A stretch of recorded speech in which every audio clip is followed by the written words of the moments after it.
네, 경제 소식을 빠르고 친절하게 전달해 드립니다. 오늘 굿모닝 경제는 권혁준 경제평론가와 함께하겠습니다. 어서 오세요. 어서 오십시오. 네, 안녕하십니까. 자, 지금 고물가가 계속되고 있는데 외식 물가, 또 가공식품 물가도 가파르게 지금 오르고 있습니다. 네. 치킨이 또 많이 오른다, 이런 얘기도 많이 들리더라고요. 이 물가 상승을 다시 자극하는 거 아니냐 이런 우려가 좀 나오고 있어요. 네, 맞습니다. 충분히 가능한데 네. 보통 우리가 물가 상승에 자극하는 요인이 외식 물가, 가공식품 물가 여기에 더불어서 이제 공공요금이라고 볼 수 있겠는데 사실 이 두 가지가 요즘에 들어와서 더 이제 물가를 좀 자극하고 있는 부분이 있습니다. 예. 실제 이제는 먹거리 가격이 좀 들썩이고 있고요. 그러다 보니까 지금 소폭이나마 이제 물가 상승률 떨어지고 있고 물가가 좀 잡히려나 하는 상황에서 다시 한번 좀 물가를 자극할 가능성이 굉장히 커졌다 보시면 되겠는데 그 중에서 이제 가공식품 물가 상승률이 잘 만만치가 않습니다. 이게 크게 오르고 있는데요. 그래프 보시더라도 2009년 4월 이후에 이제 최고치입니다. 이게 보시면은 사실 그래프가 떨어지지 않고 가공식품 물가가 계속적으로 오르고 있는 추세. 그래서 10.4% 정도 이제 오르게 됐는데 가공식품 딱 하면은 딱 안 떠오르실 거예요. 가공식품 말씀드리면 빵 같은 겁니다. 빵, 예. 과자, 아이스크림인데 이게 빵 같은 경우가 한 17% 올랐고요. 과자가 14%, 아이스크림이 13% 올랐습니다. 더 놀라운 게 식용유가 28% 올랐어요. 그러니까 우리가 즐겨 쓰는 것들, 특히 서민들이 즐겨 쓰는 것들이 계속적으로 오르다 보니까 서민 중심으로 중에 굉장히 어려움을 좀 처하고 있다라고 지금 보시면 되겠고요. 실제 2월 가공식품 말씀드렸다시피 한 10.4% 이렇게 오른 상태로 지금 가고 있습니다. 그러면 이제는 가공식품만 올랐겠느냐? 사실 외식 물가도 계속적으로 이제 오르고 있는 상태인데 햄버거, 그다음에 아까 말씀하셨다시피 치킨도 계속 이제 오르고 있는 추세고. 근데 보통 이제 치킨 하면 딱 떠오르는 게 또 맥주입니다. 맥주도 실제 10.5%나 올랐거든요. 그 정도로 사실 치맥이 다 오르는 상황이다 보니까 굉장히 좀 어려운 상황이 있고 특히 이제 맥주 같은 경우는 98년도 그러니까 IMF가 진행되는 상황에서 그 당시 이후에 24년 만에 최고치로 오르는 상태입니다. 그럼 그 뜻은 뭐냐면 사실 이제는 경기가 안 좋고 그러면 치맥 많이 드시거든요. 즉 술 많이 드십니다. 근데 이제는 못 먹어요. 너무 높아져서. 네. 소주 가격도 11%나 올랐습니다. 지난달에. 그러니까 지금 경기 상황도 안 좋고 우리의 스트레스를 그나마 풀어줄 이런 주류 가격도 많이 오르다 보니까 스트레스도 못 풀고 이런 상황으로 아마 갈 가능성이 굉장히 커졌다. 그래서 지금 안 오른 게 없다라고 말씀을 드리겠고요. 그래서 지난달 이제 외식 물가를 봤더니 한 전년 대비해서 한 7.5% 이제 오른 상태로 가고 있습니다. 그나마 이제 외식 물가는 이제 지난해 9월 9% 찍고 고점 찍고 내려오는 추세지만 아직도 높다라고 좀 말씀을 드리겠고요. 그래서 외식 물가 상승률을 갔을 때 이런 전체 소비자 물가 상승률을 계속 밑돌고 있습니다. 이게 21개월 동안 계속 이어지고 있거든요. 그러니까 그 정도로 사실 소비자 물가 상승의 주요한 원인이 이런 외식 물가, 가공식품 상승률이 주요한 원인으로 이제 차지하고 있다라고 보시면 되겠습니다. 그래서 식품업계 얘기를 들어보면 타당한 이유는 있어요. 원자재 가격 높아졌죠. 무엇보다 인건비가 높아졌습니다. 예. 또한 이제 소상공인들 만나 보면은요 서비스 가격 지수 그러니까 이제 고용을 하잖아요. 그럼 인건비가 높아지다 보니까 또 외식 물가가 또 자극하게 되고 이렇게 이제는 좀 악순환이 좀 반복되고 있어서 당분간은 아마 외식 물가, 가공식품 물가 상승률은 계속적으로 높아질 가능성이 굉장히 크다라고 말씀을 드립니다. 예. 네. 안 오른 게 없는 것 같은데 사실 그 중에서도 취약계층의 삶이 더 팍팍해진 것 같거든요. 네. 정부가 긴급 소액 생계비 대출 상품을 내놨는데 이게 첫날에 신청자가 많이 몰렸죠. 그렇죠. 저는 깜짝 놀랐습니다. 사실 이게 처음에 정책이 나왔을 때 이름이 지금 이제 소액 생계비 대출 이렇게 돼 있잖아요. 네. 처음에 나왔을 때가 긴급 생계비 대출이었습니다. 근데 무슨 긴급인데 100만 원, 그것도 처음에 50만 원 주니까 이게 무슨 긴급 생계비 대출이냐 사실 비판을 많이 받았거든요. 최종적으로 나온 건 이제 소액 생계비 대출인데 이 소액 생계비 대출을 본다 그러면 대출 한도가요 이제 100만 원입니다. 100만 원인데 이게 처음에 가면은 50만 원만 줘요. 네. 그다음에 나중에 성실 생활한다 그러면 이제 추가로 50만 원 해주는 정책 자금인데 이게 물론 처음에 갔을 때 내가 병원비 써야 됩니다 이렇게 증빙만 하면 이제 처음부터 이제 100만 원을 해주는 제도입니다. 또한 대상을 본다 그러면 연소득 3,500만 원 이하이신 분들, 신용등급 하위 20% 이하이신 분들이세요. 돼요. 그래서 정말 취약차주 중심으로 정책이 나온 것이고 연체자도 됩니다. 그러다 보니까 이제 많은 연체자분들께서 또 이거 받으러 또 많이 가시기도 하셨고요.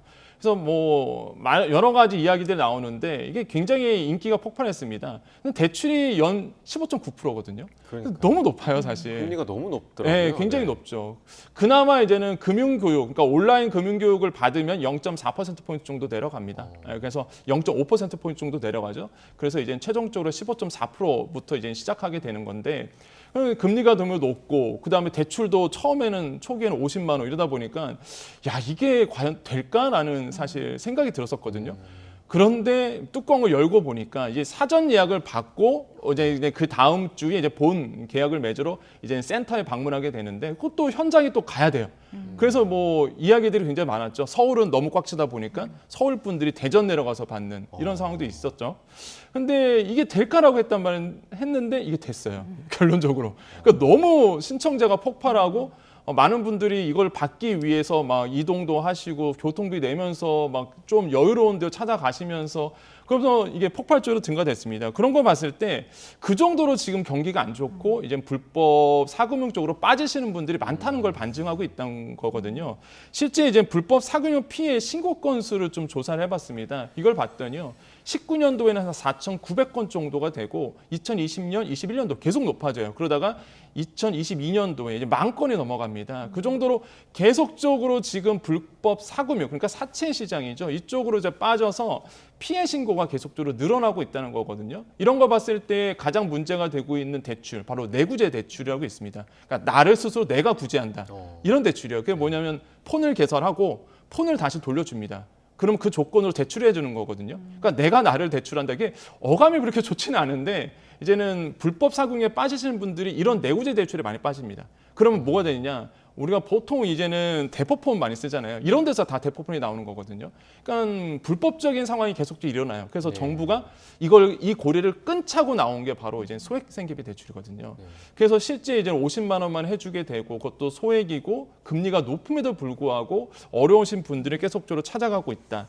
그래서 이 소액생계비 대출이 뭐 비판도 있지만은 좋은 점도 있긴 있습니다. 그게 뭐냐면 뭐 50만 원, 뭐 금리 높다 이런 거는 뭐 약간 비판의 대상이 되고 있지만 좋은 점은 현장에 찾아가게 되거든요. 그럼 거기에 가보면 어려우신 분들을 도와드리기 위해서 복지센터에서 나오신 분들이 계세요.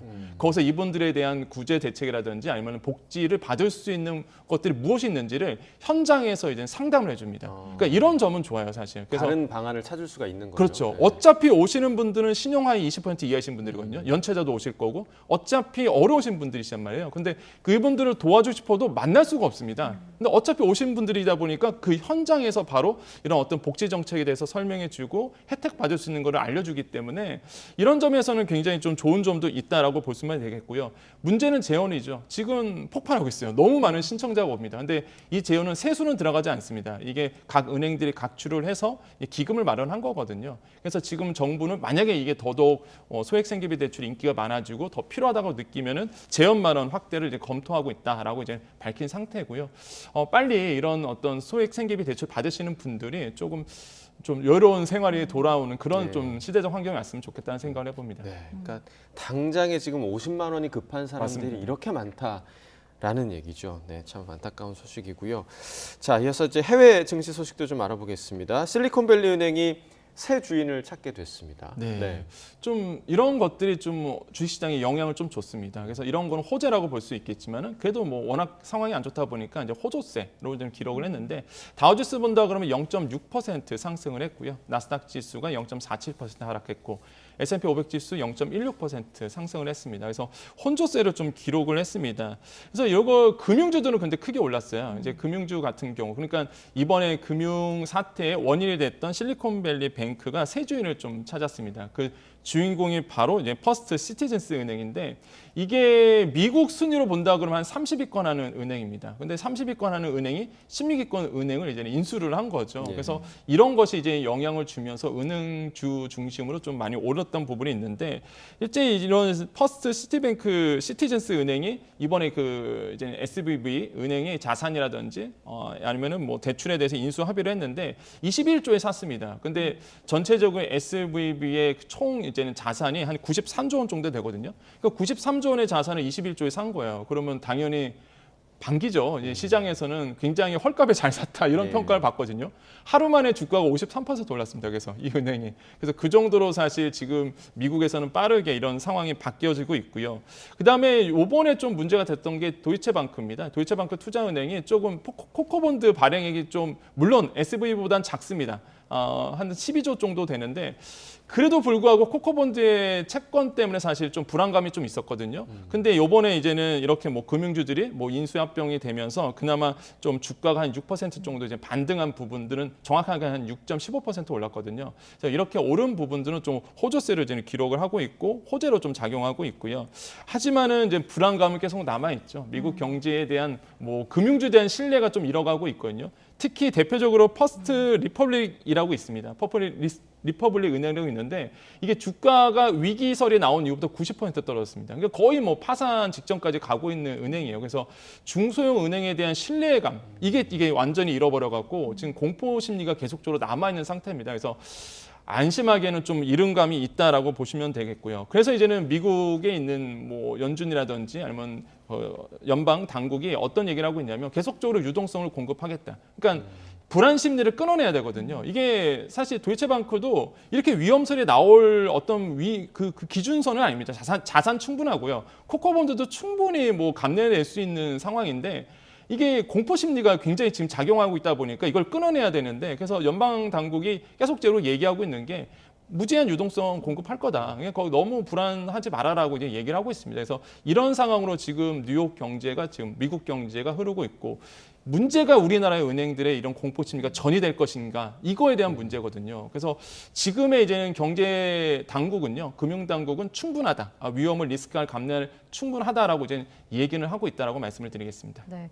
그래도 아직까지 이제 세계 경제에 미치는 좀 불안감이 남아 있다고 얘기해 주셨는데, 네. 그래서 이 세계은행이 2030년에 전 세계 평균 경제 성장률이 2.2%까지 내려가면서 뭐 30년 만에 최저 수준을 기록할 수 있다 이런 분석을 좀 내놨더라고요. 그렇죠. 세계은행 보고서가 나왔는데 그런 얘기를 했습니다. 세계 경제 잃어버린 10년을 이제 맞이할 수 있다. 그동안 이제는 저금리 상태에서 폭발적인 성장을 해왔었죠. 네. 그러다가 이제는 지금 고금리 상태로 넘어가면서 잃어버린 10년을 이제 맞이할 수 있다라는 얘기가 이제는 나왔고요. 또한 뭐 세계은행 보고서에 본다 그러면 코로나19 대유행이라든지 러시아의 뭐 우크라이나 침공 이런 것들이 겹쳐서 30년간 지속된 경제 성장을 이제 끝냈다라고 이제는 평가를 하고 있습니다. 그런 거 봤을 때에 이제는 세계 경제 성장률이 그런 점에서 한 2.2% 정도 나올 것이다라고 이제는 이야기를 하고 있고요. 거기에 본다 그러면 중국의 의존도 얘기를 많이 합니다. 그러니까 그동안 세계 경제가 중국에 대한 의존도가 너무 깊었기 때문에 중국 성장률이 만약에 떨어진다 그러면 같이 떨어질 수밖에 없거든요. 그래서 이것도 이제 고려를 해야 돼서 중국의 의존성을 좀 떨어뜨려야 된다. 이런 얘기가 이제 같이 나오고 있고 그러기 위해서는 이제 세 가지 얘기를 지금 하고 있습니다. 첫 번째가 자본이라든지 인적 자본에 대한 투자, 그다음에 노동 시장에 대한 연장, 생산성 증대를 위한 기술 개발이라고 보는데 저는 이제는 정말로 뭐 이론적인 얘기지만 교과서에 나온 얘기죠. 사실 기술 증대를 통해서 생산성을 증대돼야 된다. 이게 지금 인플레이션 시대에 딱 맞는 정책이거든요. 그래서 뭐 원론적인 얘기를 했지만은 그게 원론적인 얘기가 결국에는 해답이 될 수 있다라고 볼 수가 있겠고 그 정도로 세계 경기가 지금 안 좋다라는 걸 이제 반증을 하고 있다. 그래서 지금 뭐 호재에 대한 얘기도 나오지만은 세계은행에서 나온 보고서처럼 사실 앞으로의 이제 경제 성장률이 낮아질 것이고 여기에서 이제 고통받는 분들이 바로 취약차주 중심이 될 수밖에 없기 때문에 이러에 대한 뭐 어떤 금융당국의 철저한 준비 꼭 필요해 보인다라고 말씀을 드리겠습니다. 네, 세계은행의 경고성 짙은 보고서로 오늘 경제 이야기 마무리하겠습니다. 권혁중 평론가와 함께했습니다. 고맙습니다. 고맙습니다. 네, 감사합니다.